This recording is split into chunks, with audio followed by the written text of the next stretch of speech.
Quero falar hoje sobre eu quero ler aqui, você abra a sua Bíblia em Mateus capítulo 5, versículo 14 ao versículo 16. Mateus capítulo 5, versículo 14 ao 16. E o tema que eu quero trabalhar hoje é: vocês são a luz do mundo. Diga, eu sou a luz do mundo. Entenda uma coisa, você não tem a luz, você é a luz. E isso que nós vamos entender. O Senhor está dizendo, vamos ler, vocês são a luz do mundo. Ele não está dizendo, vocês têm a luz do mundo, vocês são a luz do mundo. Vocês não têm a luz, vocês são. Não se pode esconder uma cidade construída sobre um monte. E também, ninguém acende uma candeia e a coloca debaixo de uma vasilha. Pelo contrário, coloca-a no lugar apropriado e assim ilumina todos que estão na casa. Assim brilhe a luz de vocês diante dos homens, para que vejam as suas obras, as suas boas obras, e glorifiquem o Pai de vocês, que está nos céus. Eu sempre ensinei que quando Jesus está falando sobre ser o sal da terra e a luz do mundo, ele está ensinando isso no importante Sermão da Montanha, nos capítulos 5, 6 e 7 de Mateus. Ele fala em primeiro lugar ele está falando em primeiro lugar sobre o caráter do povo do reino, e em segundo lugar ele está falando sobre a influência do povo do reino. No Sermão do Monte, Jesus não está falando a qualquer um, ele está falando aos seus discípulos. Ele está com seus discípulos e ele está falando diretamente a eles. Ele diz aos discípulos, vocês são a luz do mundo. Ele diz, vocês são a luz. Ele não diz, vocês são as luzes.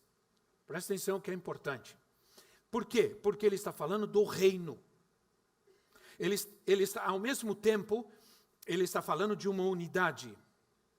Não está falando apenas de uma pluralidade. Ele não disse, vocês são as luzes do mundo. Vocês são a luz. Isso se refere à igreja. A igreja, que somos nós, logicamente. Que somos nós. Se eu exerço influência, eu provoco transformação. Amém? Amém.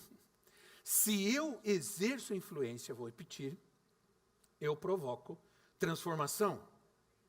Quero falar sobre um homem. Eu sempre trago um testemunho aqui. Hoje eu vou trazer um testemunho de um homem que viveu entre os anos 1813 a 1873. Ele faleceu com 59 anos de idade, consequência de doenças que ele adquiriu na África, quando ele era missionário. Ainda tem gente que não acredita que tem gente que dá a sua vida pelo Evangelho, né? Esse homem se chamava David Livingstone. Eu estava lendo, já terminei, estou lendo outros. Estava lendo um livro com o título Discipulando as Nações. Um livro maravilhoso. E eu encontrei um pouco da história, uma menção da história de Livingstone. Ele nasceu na família humilde e precisou começar a trabalhar com 10 anos de idade.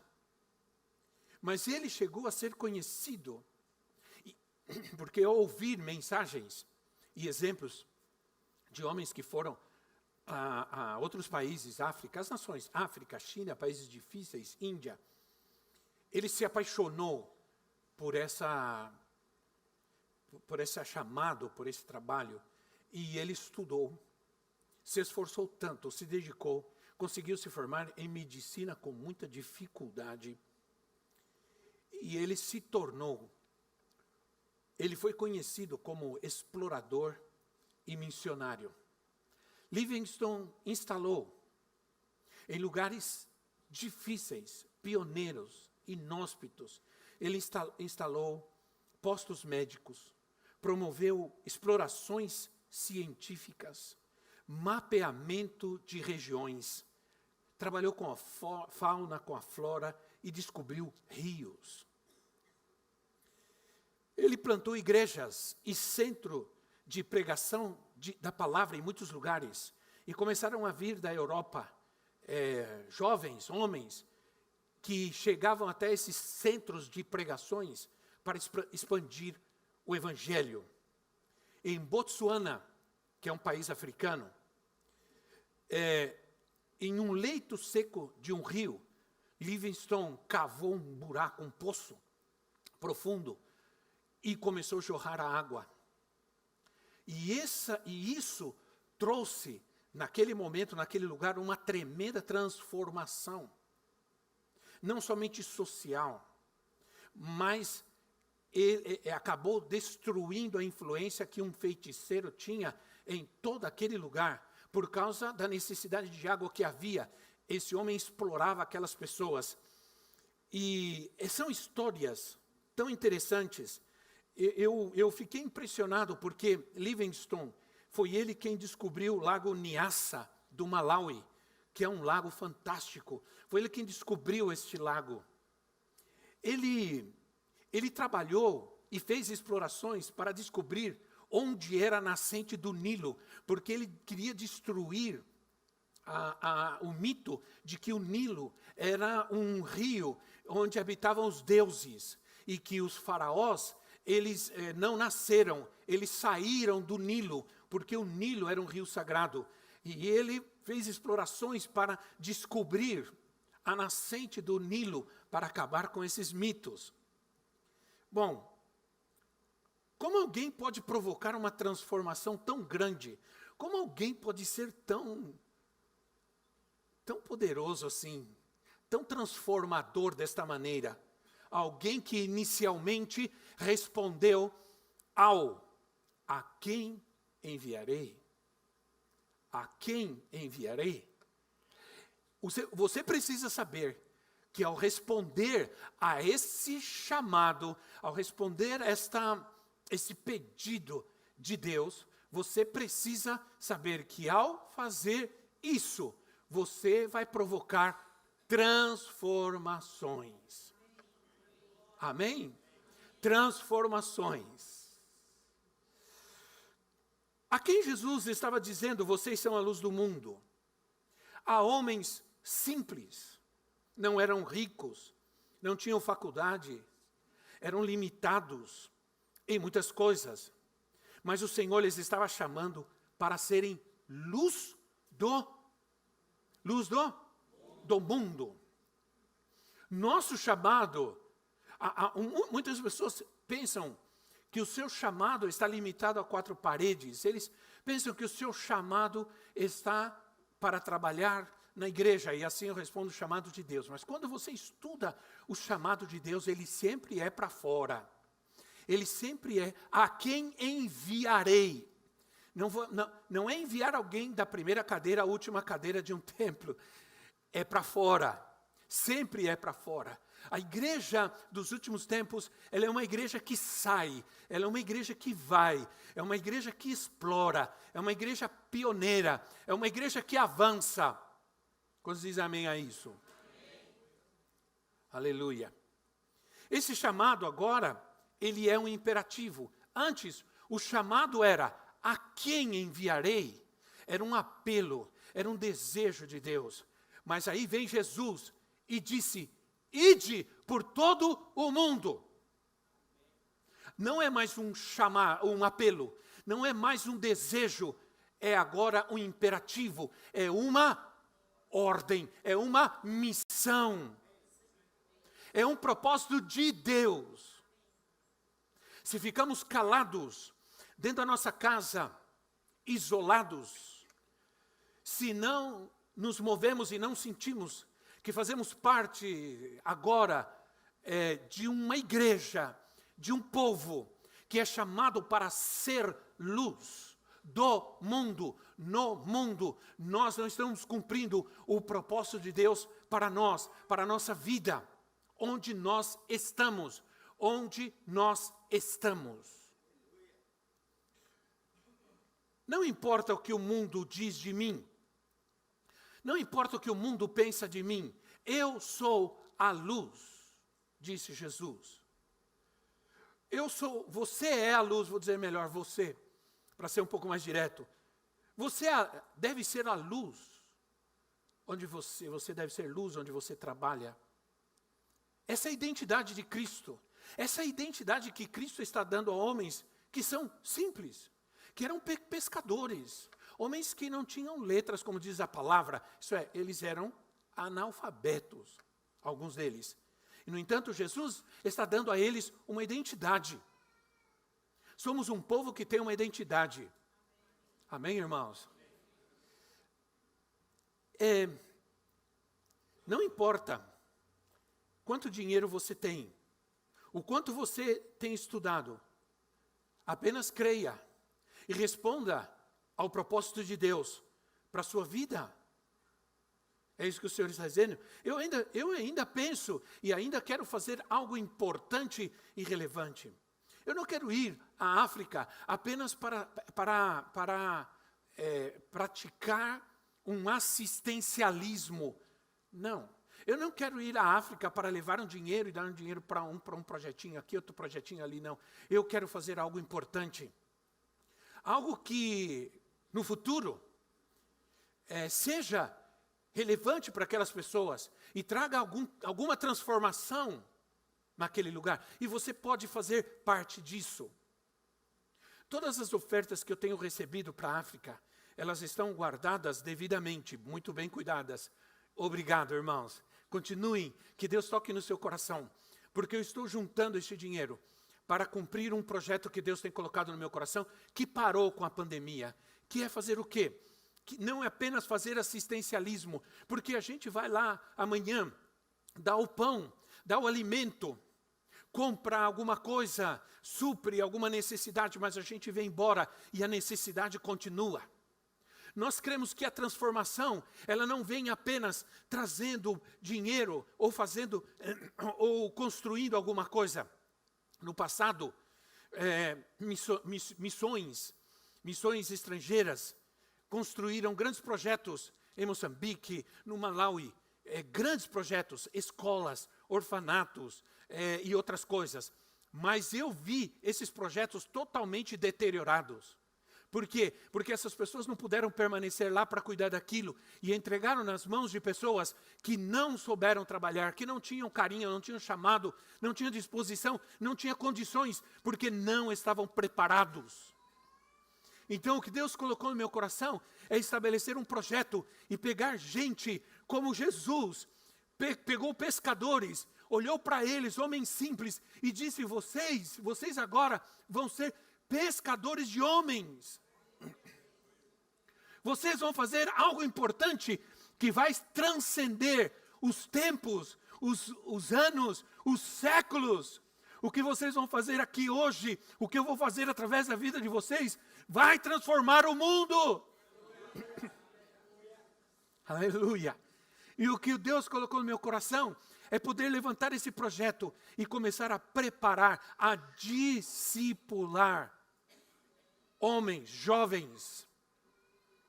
Eu já liguei ao pastor e disse, pastor, eu quero me reunir com homens jovens, com moças e moços jovens, porque eu quero preparar eles para um futuro poderoso para Moçambique, para a África.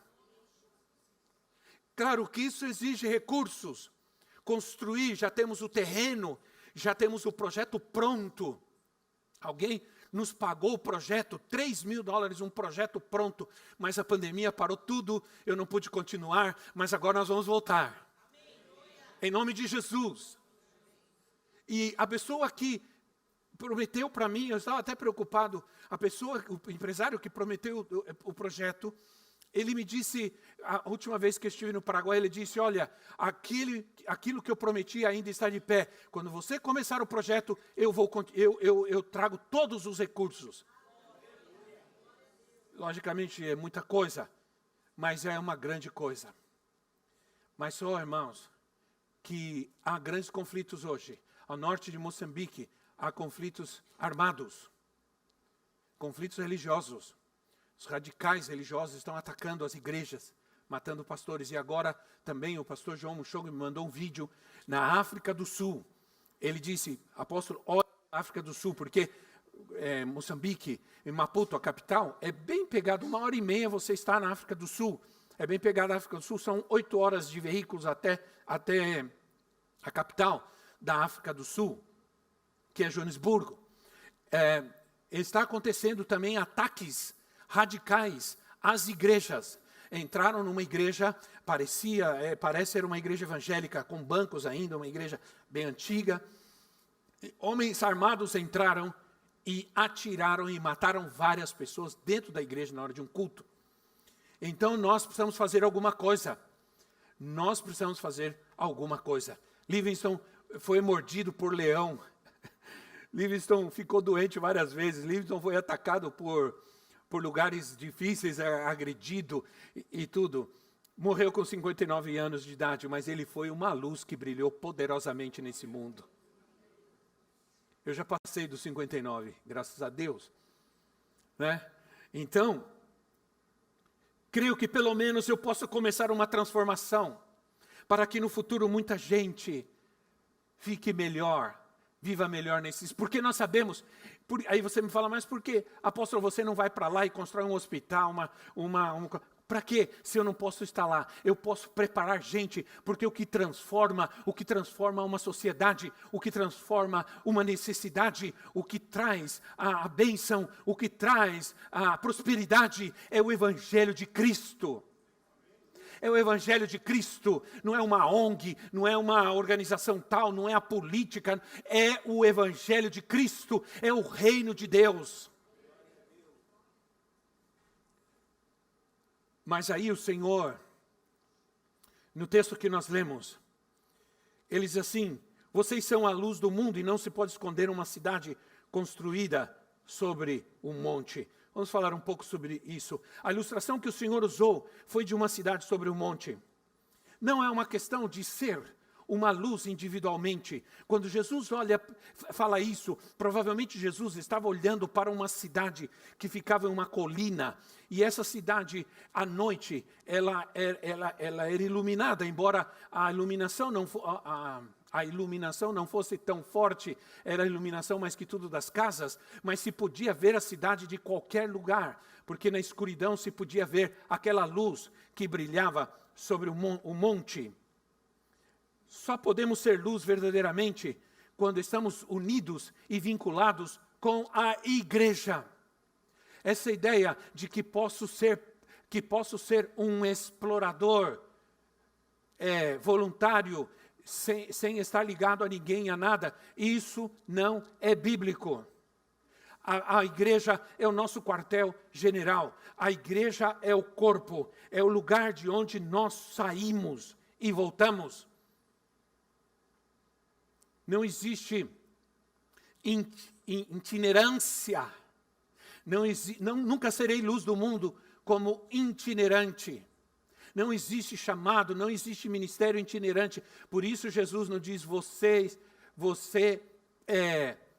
são as luzes do mundo. Ele diz, você é a luz do mundo, porque você está inserido na cidade que brilha, na cidade que tem luz, que está sobre o monte, que é a igreja. Que é a igreja. Toda espiritualidade individualista é um câncer. O maior perigo para a igreja não são os vírus lançados pelo maligno, mas são os cânceres produzidos dentro de nós mesmos. Porque o câncer é uma célula, são células do corpo que se importam apenas consigo mesmas. E elas permanecem ali trabalhando em função para destruir as outras células. Elas vão destruir as outras células, porque elas não trabalham em função do corpo, elas trabalham em função de si mesmas, para si mesmas. Elas querem alimentar a si mesmas, elas querem viver para si mesmas, por isso elas atacam O corpo. Fora do corpo, nunca seremos luzes. Fora do corpo, apagaremos. É como a brasa que você tira de um como chama? De um fogareiro, sei lá. Você vai lá, tira aquela brasa, põe para fora. Enquanto ela está lá, ela é vermelha, ela aquece, ela está fazendo algo. Quando você tira, ela brilha. Quando você tira ela de lá, acabou. As pessoas têm muita dificuldade, às vezes, para entender isso. A verdadeira espiritualidade não é uma questão individualista, mas do corpo. Do corpo. Diga comigo, do corpo. Nós somos o corpo de Cristo. Amém, irmãos? Diga, eu sou corpo. Diga quem está ao seu lado, você é o corpo. Aleluia. Nós não dizemos que os nossos ouvidos são saudáveis e que os nossos olhos são bons. A saúde é uma questão que envolve todo o corpo. Se nós nos separarmos da igreja local, ou se participamos de uma igreja doente, não podemos ser sal da terra e luz do mundo apropriadamente. Somos gente solitárias, itinerantes, que andam por aí, porque querem viver a sua própria conta. Eu fico assustado quando alguém coloca no seu ministério, na sua igreja, não sei, na sua denominação, uma placa enorme e coloca a sua foto assim. Eu digo, meu Deus, o que é isso? Não é? De quem é a igreja? De quem deve ser a cara da igreja? De quem? De alguém com um chapelão desse tamanho? De quem? A cara da igreja tem que ser de Cristo. Porque se eu sou o corpo, quem é a cabeça? Quem é a cabeça? Cristo.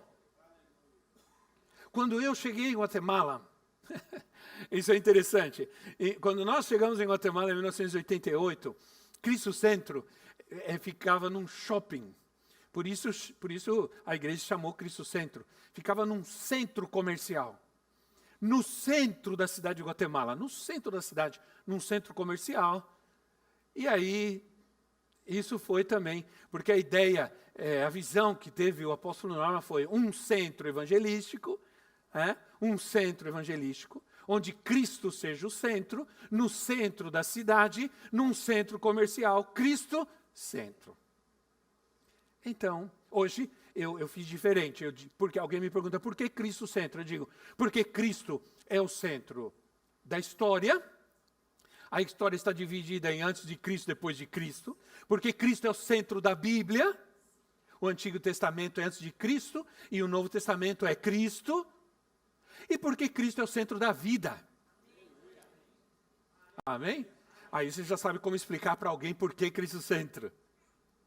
Mas por que eu estou falando sobre isso? Porque quando nós chegamos, eram 2 ou 3 lojas que foram separadas, ali era a igreja, e tinha uma bola redonda, assim, um desenho redondo, sei que a profetisa lembra, redonda, e era o rosto de Cristo. E eu, como um bom ex-assembleano e depois um ex-batista, eu cheguei lá, Batista Avivado, por favor. Quando eu cheguei lá, eu perguntei, mas o que é isso? Aí ele explicou que a ideia era mostrar, chamar a atenção das pessoas, que as pessoas chegassem pensando que era uma outra igreja, que era uma igreja talvez católica, outra igreja. E as pessoas chegavam e era uma igreja evangélica. Bom, depois ele aboliu essa ideia aí. Imagina a gente aqui com o rosto de Cristo ali na porta enorme, né? Acho que não ia funcionar muito bem, principalmente aqui no Brasil. Então, as pessoas dizem, ai meu pastor, ai que lindo, ai não vivo sem ele, ele me ouve, ele ora por mim, não importa se ele prega a palavra, ministra a palavra profundamente, correta, se ele administra corretamente a igreja, se administra bem a sua casa, a sua família, elas estão apenas preocupadas com as suas próprias necessidades, não são luzes que ajudam os outros a serem também, não estão brilhando, estão chorando, reclamando de tudo, murmurando de todos, não me ajuda, dizem, quando deveriam estar ajudando a outros. Quando deveriam já estar brilhando e ajudando a outros. Aí Jesus diz assim, não se pode pegar uma luz e colocar debaixo de uma vasilha. Versículo 14, não se pode pegar uma luz e esconder debaixo de uma caixa. A palavra aí, na verdade, por exemplo, eles assim, alqueire. Alqueire, para nós, tem dois significados. Alqueire significa uma medida agrária e também significa um cesto ou uma caixa. Também. Tantos alqueires significa uma medida. O que seria esse cesto ou caixa que esconde a luz? Seriam as preocupações da vida? Principalmente as preocupações da vida?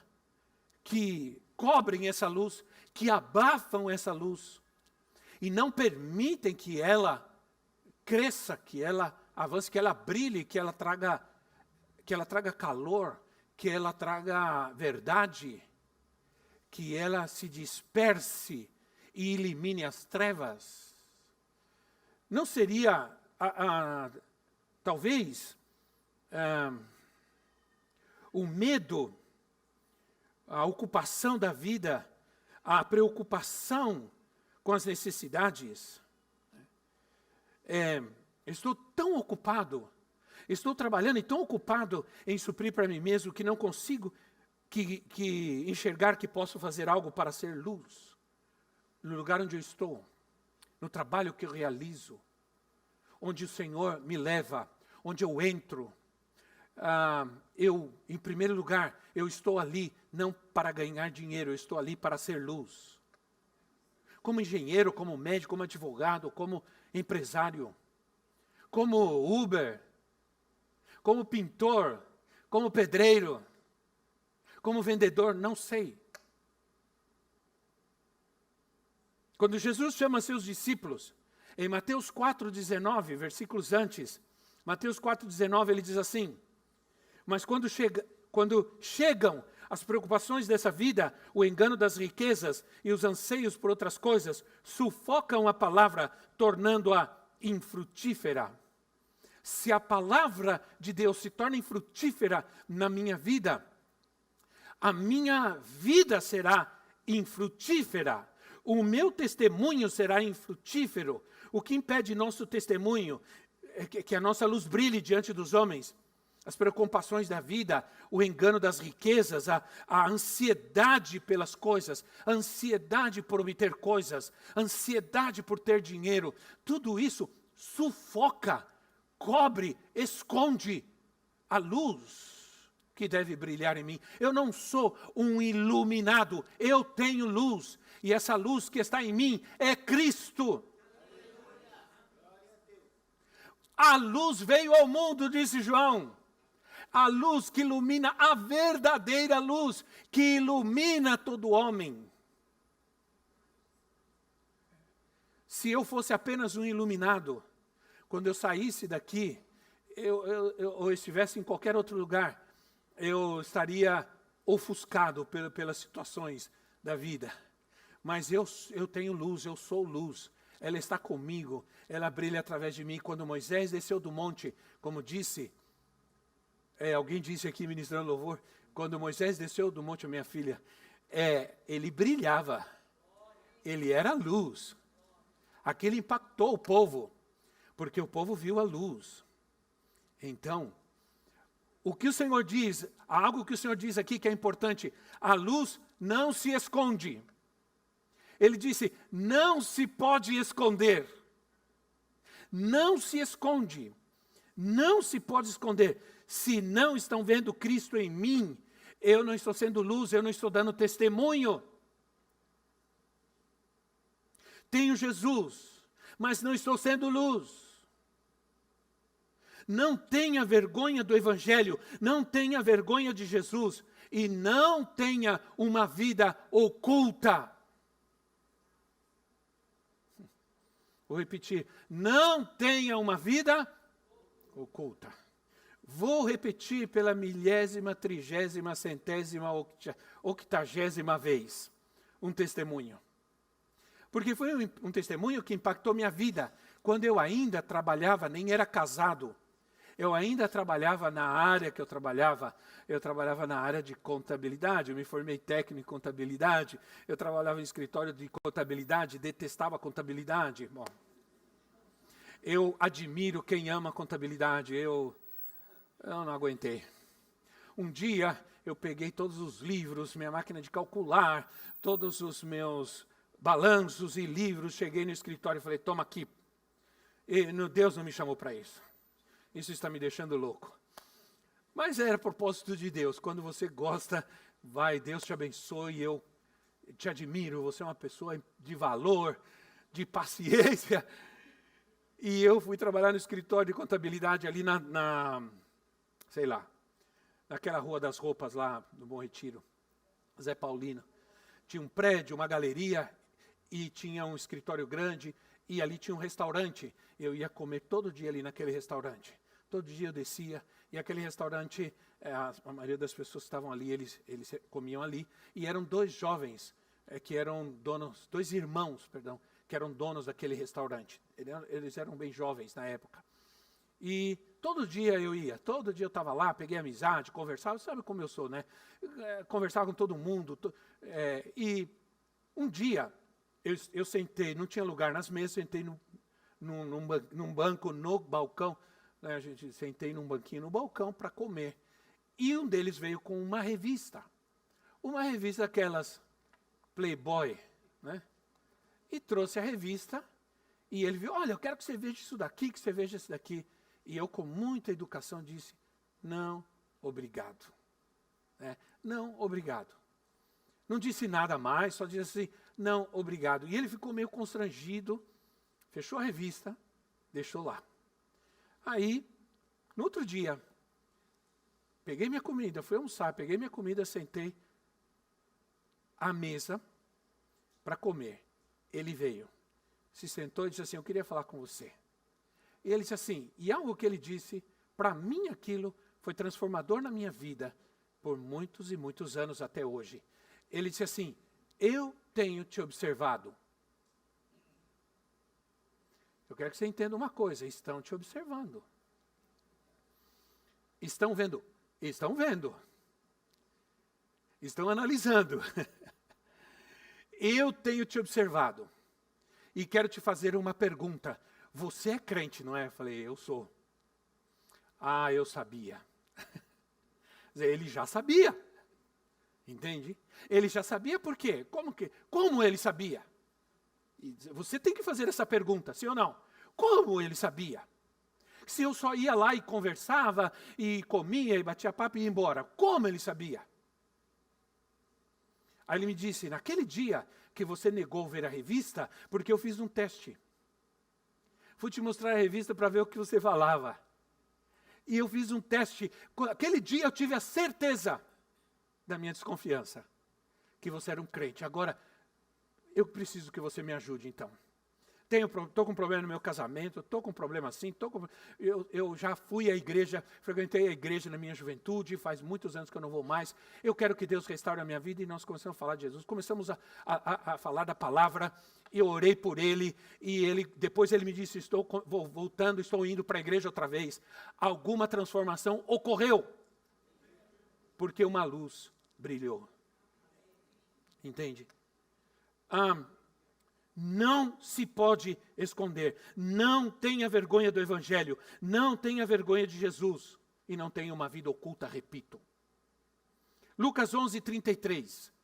Se referindo ao mesmo texto, se referindo à mesma coisa, Jesus assim, ninguém acende uma candeia e a coloca em lugar onde fica escondida ou debaixo de uma vasilha. Pelo contrário, coloca-a no lugar apropriado para que os que entram possam ver a luz. O lugar escondido nos fala do medo, da vergonha, da timidez para testemunhar do Senhor. Nos escondemos e nos ocultamos com medo da rejeição, da perseguição. Pelo fato de sermos pessoas de valores. Pessoas que creem na família, que creem na oração, pessoas que têm fé. Pessoas que abominam as ideologias perniciosas, imorais, indecentes. O alvo final de ser uma luz brilhante. Sabe qual é o propósito de ser uma luz brilhante? É que o mundo veja as nossas boas obras e glorifiquem ao Pai que está nos céus. Esse é o propósito, que Ele seja glorificado. É que alguém diga graças a Deus pela tua vida.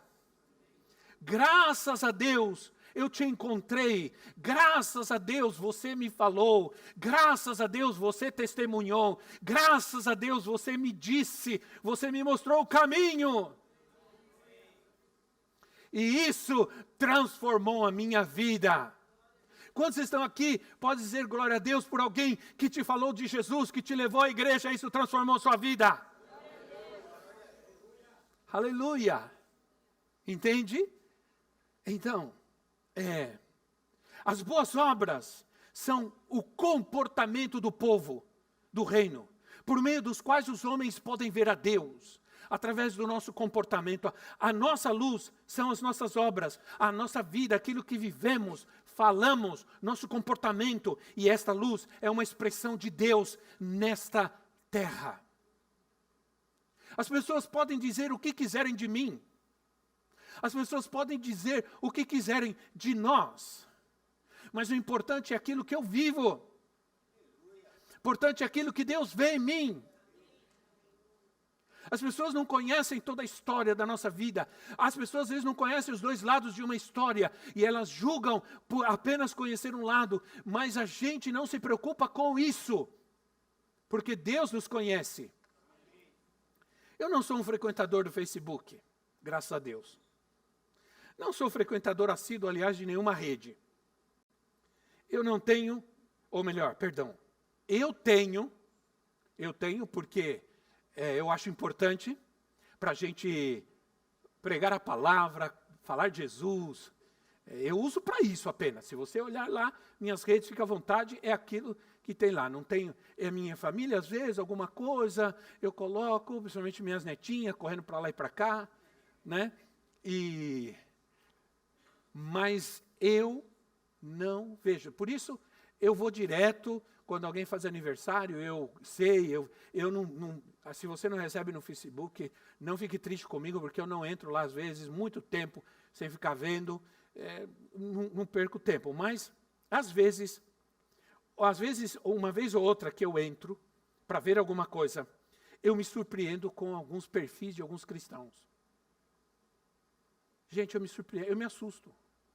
Porque um lugar onde é uma grande oportunidade de você brilhar, essas pessoas não falam nada de Jesus, não falam nada da igreja, ficam lá às vezes vomitando suas amarguras e os seus ressentimentos com os outros, não tem uma postagem sobre família, sobre igreja, sobre Cristo, palavra, Bíblia, só coisas superficiais e totalmente irrelevantes. Eu me surpreendo de ver isso. Falam de futebol, brigam por causa da política, mostram que estão aqui e ali, mas não falam nada de Cristo. O pior, alguns não falam nada sobre ser família. O mundo está perdido, as ideologias estão dominando e nós estamos reclamando, preocupados, mas não estamos fazendo nada. As pessoas metidas nas piores coisas, elas estão esperando, não sabem, mas elas estão esperando. As pessoas que estão envolvidas em problemas, em situações da vida, em dificuldades, em necessidades, estão sofrendo, vivendo uma vida completamente desordenada. Elas talvez não saibam, elas talvez não entendam, mas elas estão esperando que alguém venha e lhes diga a esperança, há uma vida melhor, há uma luz que tem que brilhar em você, há uma libertação para você, há uma alegria maior, há uma alegria eterna para a sua vida. Elas estão esperando essa manifestação dos filhos de Deus. Elas estão vivendo como querem, mas muitas vezes elas não estão verdadeiramente sendo felizes. Elas estão esperando uma palavra de salvação. E essa palavra de salvação, e essa salvação, essa soteria, está em você. Sabe onde nós precisamos, primeiramente, ser luz? Sabe onde? Alguém arrisca? Dentro de casa. Em primeiro lugar. Nossos filhos necessitam ver a luz. Eles não precisam necessariamente só saber que somos a luz, que temos a luz, mas eles precisam ver como é comportamento, atitude. Eles precisam ver. Eles precisam enxergar todos os dias, porque eles vão enxergar todos os dias nossa vida dentro de casa, não aquela na igreja, onde levantamos as nossas mãos e damos glória a Deus. Não aquela na igreja onde nós vamos e todos nos amam e todos acham que somos as pessoas mais maravilhosas do mundo, mas aquela que vivemos dentro da nossa casa. Na igreja nós somos bons e santos, abraçamos e beijamos a todos e levantamos nossas mãos e cantamos, mas em casa somos trevas. Somos trevas. O pastor fez aniversário. Aí a igreja preparou um presente lindo para o pastor. Já tinha certa idade, o pastor já era um homem maduro. Comprou um presente grande e chamou alguns para orarem por ele. E chamou a sua mulher para ficar do lado. E alguns outros líderes do lado também cercaram. E ele disse, agora vamos orar pelo anjo da igreja. E a mulher murmurou, e o demônio lá de casa. Eu não sei, ele estava em algum lugar, deve ser verdade. Os primeiros a precisarem evangelizar hoje, e nós tivemos um seminário maravilhoso aqui, irmãos, que foi aquilo, foi muito importante. Nós aprendemos muito, um novo tempo, uma nova ação para nós com as nossas crianças. Os primeiros que precisam ser evangelizados não são os vizinhos, os beberrões, os bagunceiros, os pagodeiros. São os nossos filhos. São os primeiros a serem enviados. Eles são os primeiros a quem nós somos enviados, amém? A quem nós somos enviados. Eles são o nosso campo missionário. Nós não vamos ensinar, e nós tomamos essa decisão como igreja, nós não vamos ensinar apenas, presta atenção, nós não vamos ensinar apenas versículos bíblicos, historinhas bíblicas, não. Nós não vamos apenas levar nossas crianças a conhecerem a Bíblia, nós vamos levar as nossas crianças também a conhecerem o Deus da Bíblia. Nós queremos pregar o Evangelho, que elas recebam a Cristo, que elas sejam salvas, que elas sejam cheias do Espírito Santo. Amém, irmãos? Esse vai ser o nosso trabalho. Então traga seus filhos, porque essa vai ser a nossa visão. Aí, oh Deus, eu vou caminhar para o fim, me ajudem aqui. Eu quero falar sobre o que ilumina, o que projeta a luz, o que ilumina uma lâmpada? O azeite, diga comigo o azeite. Alguns jovens que estão aqui, bem jovenzitos, olha, vou para Paraguai falar espanhol. Alguns jovens, eles nem sabem do que eu vou falar, porque já não vivem. Nós estamos na era do LED, né? Mas eu vivi na era da lamparina gás, a querosene. Foi no século passado. E alguns de vocês já viviam no século passado. Então não adianta rir, porque alguns de vocês foram do século passado. Então, uma luz precisa de algo que a ative. Você pode ter uma lâmpada aqui, mas se alguém não for lá e tocar no interruptor, ela não acende. Porque a energia vai ali, a energia corre e vai acender, prender essa luz. Em espanhol se diz prender a luz. Working the light. Trabalhando, a luz está trabalhando, né? Então, na casa da minha filha, é casa da minha filha, eu não faço isso na casa dos outros, ok? Eu fiquei observando, no quarto da minha neta, tem um bonequinho, um gatinho, sei lá o que é, que fica todo o tempo se mexendo, fazendo assim. Não é aqueles do chinês não, tá? no japonês, não. É alguma coisinha que fica lá se mexendo. Tem um guarda-chuvinho que fica assim. E eu fiquei intrigado com aquilo. Fui uma vez, vi, fui outra vez, vi. Eu sou curioso, né, irmãos? Você não para na rua e olha para cima porque eu vou parar e olhar também. Você não para e olha num buraco porque eu vou morrer de tentação de olhar. Quando eu trabalhava na cidade, toda aglomeração que tinha, a rodinha que eu tinha, eu ia lá me meter para ver o que estava acontecendo. Aí eu falei, como é que esse negócio... Porque eu conheço a minha filha. Ela não vai colocar bateria nesse negócio. Eu conheço. Ela não vai ficar alimentando isso com bateria. Acabou, morreu, chega. Não vai ficar alimentando isso com pilhas, alguma coisa. Aí eu fui ver como funcionava o negócio. Ele tem uma pequenina plaquinha de luz, de captação de luz. Luz solar e qualquer tipo de luz. Uma plaquinha pequenininha, e aquela plaquinha faz aquele coisinho ficar todo o tempo balançando, né? Aquela plaquinha alimenta aquela coisinha e ela sempre está em movimento. E quando eu estava preparando essa palavra, eu me lembrei disso.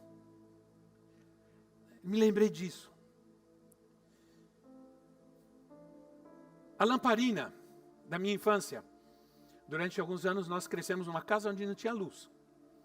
E a lamparina era uma lamparina que tinha uma redinha assim, e era querosene, e você tinha que bombar o querosene ali, porque quanto mais querosene você injetava, mais ela ficava clarinha, iluminava, para a gente almoçar, para a gente jantar, para a gente estudar ainda à noite. Não tinha luz, era muito escuro. E era o querosene que alimentava.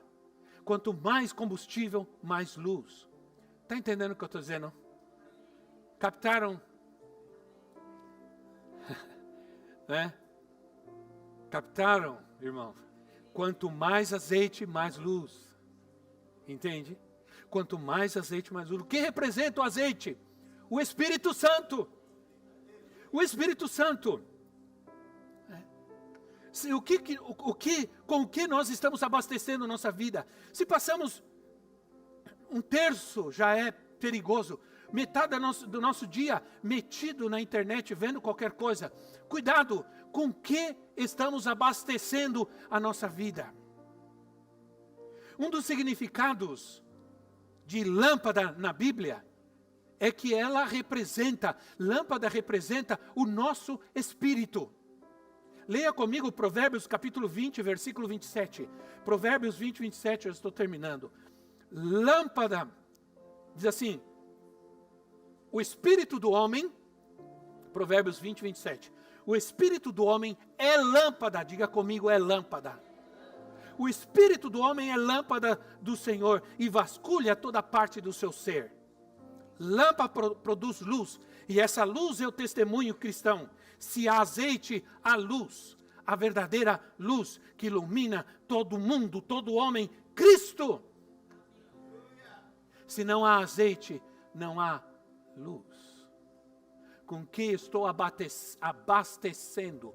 Estou abastecendo o meu espírito, a minha lâmpada, com murmurações, com reclamações, com críticas. Com que estou abastecendo a minha lâmpada? Na parábola das 10 virgens, provavelmente o exemplo mais prático e mais conhecido para nós, na parábola das 10 virgens, diz o texto que 5, primeiro diz o texto que todas elas dormiram, esperando o noivo, dormiram. Todas elas dormiram. E porque dormiram, acabou o azeite. Cuidado, irmãos. Se dormirmos, vai acabar o azeite. Se estamos firmes, na quinta-feira eu disse, se você vem à igreja, você se fortalece, você se alimenta, você se enche durante a semana, né? Você fica de domingo a domingo para vir na igreja, para se alimentar e se fortalecer, e quando vem, as pessoas hoje acreditam que podem viver assim, vir à igreja cada 2, 3 meses, isso não vai fazer bem para você. Não, você precisa encher a tua lâmpada. E então, o azeite das virgens acabou porque elas dormiram. Vai acabar o azeite se a gente dormir. Desperta, minha gente. Aleluia. Desperta, tu que dormes, diz a palavra. Então os tempos são tempos de despertamento. Amém? Nós acabamos de cantar, queremos esse avivamento aqui. Eu quero, quantos querem esse avivamento na sua vida? Esse avivamento nos empurra para perto de Cristo, nos empurra para a palavra, nos empurra para o testemunho, nos empurra para a igreja. Por isso é que foi dito, Efésios 5,14, desperta, ó tu que dormes, levanta-te entre os mortos, e Cristo resplandecerá sobre ti. Na verdade, a luz vai resplandecer em mim. E quando o mundo me ver, vê a Cristo. Aleluia. Quantos dizem amém a isso? Quantos dizem amém a isso ao Senhor? Louvado seja Deus. Vamos nos colocar em pé.